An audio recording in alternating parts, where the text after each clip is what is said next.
ପାତ୍ରପୁରଠାରେ ଓଡ଼ିଶା ସାମ୍ବାଦିକ ସଂଘର ସାଂଗଠନିକ ବୈଠକ ଅନୁଷ୍ଠିତ। ପାତ୍ରପୁରଠାରେ ଓଡ଼ିଶା ସାମ୍ବାଦିକ ସଂଘର ଏକ ସାଂଗଠନିକ ବୈଠକ ଅନୁଷ୍ଠିତ ହୋଇଯାଇଛି। ଏଥିରେ ଜିଲ୍ଲାର ବିଭିନ୍ନ ଅଞ୍ଚଳରୁ ସାମ୍ବାଦିକମାନେ ଯୋଗ ଦେଇଥିଲେ। ରାଜ୍ୟ ସାମ୍ବାଦିକ ସଂଘର ସଭାପତି ଅଶୋକ ନନ୍ଦ, ରାଜ୍ୟ ସାଧାରଣ ସମ୍ପାଦକ ଶଶିଭୂଷଣ ପ୍ରହରାଜ ଯୋଗ ଦେଇଥିଲେ। ଜିଲ୍ଲା ସଭାପତି ରବୀନ୍ଦ୍ର ପଟ୍ଟନାୟକ ବୈଠକରେ ସଭାପତିତ୍ୱ କରୁଥିବା ବେଳେ ଜିଲ୍ଲା ସମ୍ପାଦକ ବିଷ୍ଣୁକେଶରୀ ଆଚାର୍ଯ୍ୟ କାର୍ଯ୍ୟକ୍ରମକୁ ପରିଚାଳନା କରିଥିଲେ। ମୁଖ୍ୟ ଅତିଥି ଭାବେ ସ୍ଥାନୀୟ ତହସିଲଦାର ସମ୍ବିତ ନାୟକ ଯୋଗ ଦେଇଥିବା ବେଳେ ସାନଖେମୁଣ୍ଡି ତହସିଲଦାର ଶ୍ରୀନିବାସ ବେହେରାଙ୍କୁ କରୋନା ଯୋଦ୍ଧା ରୂପେ ସଂଘ ସମ୍ବର୍ଦ୍ଧିତ କରିଥିଲା।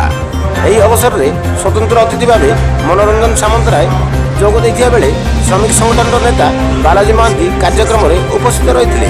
ଏଥିରେ ସାଂଗଠନିକ ସମସ୍ୟା ଉପରେ ତର୍ଜମା କରାଯାଇଥିଲା। ସାମ୍ବାଦିକ ବୀମା ନବୀକରଣ ଏବଂ ଆଇ କାର୍ଡ ପ୍ରଦାନ ମଧ୍ୟ କରାଯାଇଥିଲା।